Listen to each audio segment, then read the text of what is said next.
इस्लाम court में फ़कीर बिरादरी तरफ़ां मिठी बार एसोसिएशन जे चूंडियल नए बाडी जे मान में आजियाणे जी तकरीब थी।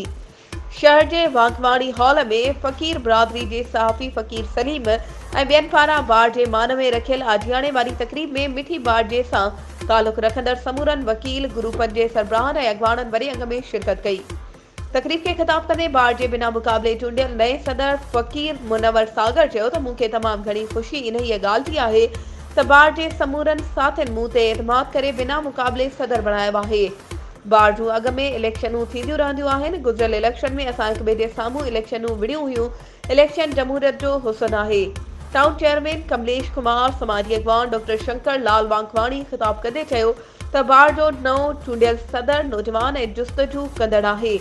मुनव्वर सागर पंहिंजी महिनत ज़रिए मंज़िलूं पार कयूं आहिनि। वकील भेरू लाल मुखी, वकील राय सिंह सोढो, कयल वसंत थरी, वकील गुलाम मुस्तफ़ा हिंगोर चयो त थरपारकर बार थर जे समूरनि मसइलनि जे हल लाइ कोशिशूं वठंदे थरपारकर बार जे समूरनि मसइलनि जे हल लाइ कोशिशूं वठंदे बार ऐं बेंच खे गॾु खणी मसइला हल कराइबा।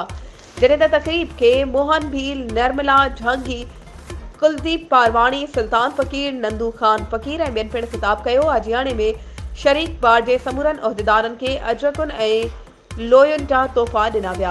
वधीक ख़बरुनि ऐं अपडेट्स जे लाइ असांजे चैनल खे सब्सक्राइब कयो ऐं हा, बेल आइकन खे प्रेस करणु न विसारिजो त जीअं असांजी हर नई अचण वारी वीडियो तव्हां ताईं पहुची